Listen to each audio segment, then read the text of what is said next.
जो opinion poll है उसमें खलबली दिखाई दे रही है, क्योंकि यहां पर इंडिया गठबंधन में जो टूट हुई है उसके बाद इंडिया गठबंधन क्या दक्षिण भारत में मजबूत स्थिति में दिखाई दे रहा है? क्या एनडीए दक्षिण भारत में भी सरकार बनाने में सफल हो पाएगा? तो किन राज्यों पर किसका है पलड़ा भारी, और यहां पर कुछ महत्वपूर्ण विश्लेषण और सटीक यहां पर आंकड़े दिखाएंगे, क्योंकि दक्षिण भारत को लेकर प्रधानमंत्री मोदी जी ने जो मूल मंत्र तैयार किया है उस आधार पर क्या दक्षिण भारत में बीजेपी एक बड़ी जीत की तरफ बनने जा रही है। लेकिन यहां पर कर्नाटक और तेलंगाना, आंध्र प्रदेश, तमिलनाडु, केरला, पुडुचेरी ये लोकसभा चुनाव के लिए मोदी जी के लिए भी एक चुनौती बने हुए हैं। क्या इन राज्यों में जो सीटें हैं 17 लोकसभा सीट तेलंगाना से, क्योंकि तेलंगाना में कांग्रेस सरकार बना चुकी है, तो 17 लोकसभा सीटों में से कितनी सीटें क्या भारतीय जनता पार्टी जो 4 सीटें जीती 2019 में, इन चारों सीटों पर भी रिटेन कर पाएगी, या कर्नाटक में जो 28 लोकसभा सीटों में से करीब 25 सीटों पर जीत हासिल की थी तो क्या वो 25 सीटें मिल पाएंगी, और आंध्र प्रदेश में 25, तमिलनाडु में, केरला, पुडुचेरी में तो एक भी सीट नहीं थी।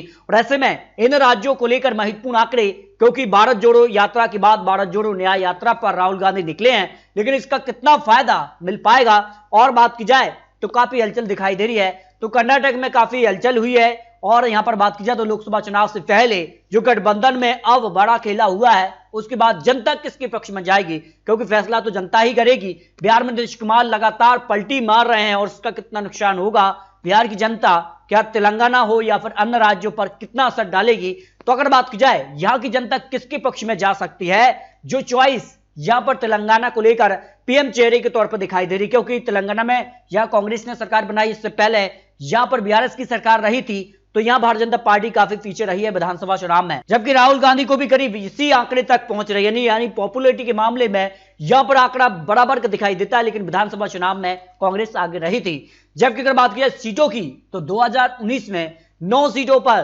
तेलंगाना राष्ट्रीय समिति जो कि बीआरएस हो चुकी है उसको जीत मिली थी, जबकि 3 सीटों पर कांग्रेस और 4 सीटों पर भारतीय जनता पार्टी और 1 सीट यहां पर अन्य के पक्ष में रही थी। ऐसे में माना जा रहा है क्या जो 3 सीटें कांग्रेस की हैं क्या इन सीटों में इजाफा होने जा रहा है, क्योंकि अब जो वोट शेयर है वो कांग्रेस की तरफ शिफ्ट हो गया है, जो तेलंगाना को लेकर आंकड़े बन रहे हैं। और ऐसे में माना जा रहा है कि इस बार भारतीय जनता पार्टी को यहां पर 3 से 5 सीटें मिल सकती है, बीआरएस को भी 3 से 5 सीट, सबसे ज्यादा फायदा इंडिया गठबंधन को हो सकता है, 8 से 10 सीटों का फायदा, यानी कांग्रेस को यहां पर 8 से 10 सीट मिल सकती है, यानी कि पक्ष में 1 सीट की संभावना दिखाई दे रही है। वही कर्नाटक की बात की जाए तो कर्नाटक लोकसभा चुनाव को लेकर भी 28 सीटों का ओपिनियन पोल सामने आ रहा है और आंकड़े काफी चौंकाने वाले बन रहे हैं, क्योंकि कर्नाटक विधानसभा चुनाव में कांग्रेस ने बड़ी जीत हासिल की थी। कांग्रेस ने 135 सीटें तो भारतीय जनता पार्टी ने यहां पर 66 सीटों पर जीत हासिल की थी। उसके बाद काफी हलचल हुई है, लेकिन लोकसभा चुनाव को लेकर जो आंकड़े वो किसके पक्ष में जा रहे हैं। देखिए भारतीय जनता पार्टी को यहां पर 25 सीटें मिली थी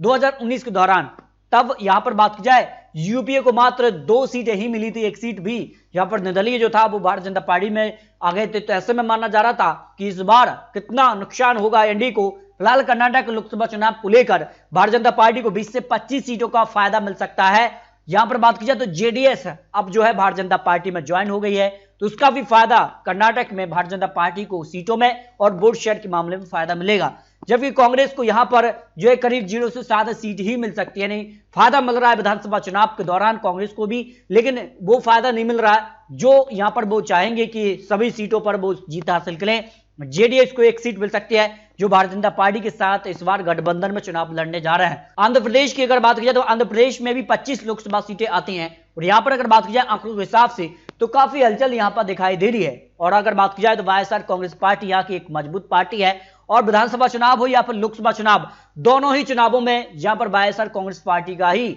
यहां पर एक छत्र शासन है। और ऐसे में माना जा रहा है कि क्या इस बार बड़ा खेला भारतीय जनता पार्टी यहां पर करने जा रही है। तो आंध्र प्रदेश की 25 लोकसभा सीटों के लिए ओपिनियन पोल में यहां पर वाईएसआर कांग्रेस पार्टी को ही 21 लोकसभा सीटें मिल सकती हैं, और यहां पर बात की जाए बीजेपी को 1 सीट की संभावना हो सकती है, टीडीपी को 3 सीटें मिलने की संभावना है, 1 सीट अन्य के पक्ष में जा सकती है। लेकिन बता दें अब के लिए कि यहां पर इंडिया गठबंधन के तौर पर क्या वाईएसआर कांग्रेस पार्टी मिलकर चुनाव लड़ेगी या फिर सीट शेयरिंग के मामले में यहां पर भी पेच फंस सकता है। तमिलनाडु की बात की जाए तो तमिलनाडु को लेकर भी आंकड़े काफी चौंकाने वाले हैं, और यहां पर पॉपुलैरिटी के मामले में राहुल गांधी काफी आगे दिखाई देते हैं। लेकिन सीटों की बात की जाए तो फिर हलचल यहां पर दिखाई दे रही है। और यहां पर अगर बात की जाए तो 2019 में यहां पर जो है डीएमके ने यहां पर सबसे ज्यादा 24 सीटों पर जीत हासिल की थी, जबकि कांग्रेस पार्टी को यहां पर 8 सीटें मिली थी। और यहां पर बात की जाए तो सीपीएम को यहां पर 2 सीटें, और सीपीएम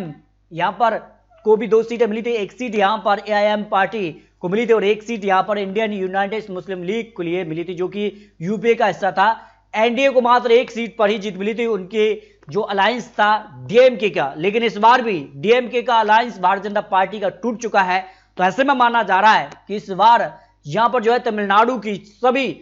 यहां पर 39 लोकसभा सीटों पर सीधे तौर पर इंडिया गठबंधन का पलड़ा भारी नजर आ रहा है। उस हिसाब से 0 से 1 सीट पर एनडीए, तो डीएमके जो कि अलग चुनाव लड़ेंगे इस बार 3 से 6 सीट की संभावना हो सकती है। इंडिया गठबंधन को 30 से 36 सीट और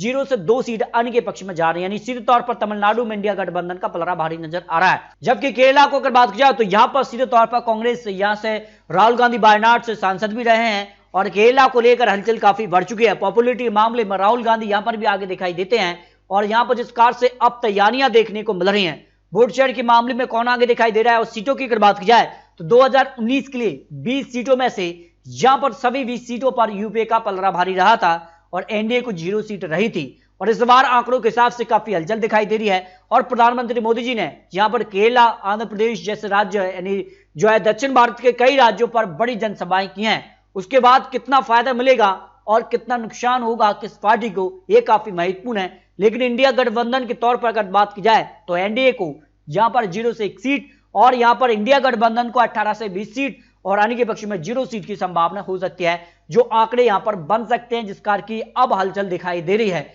लेकिन आने वाले वक्त में यहां पर किस प्रकार की रणनीति देखने को मिलेगी, पौंडीचेरी की एक सीट पर भी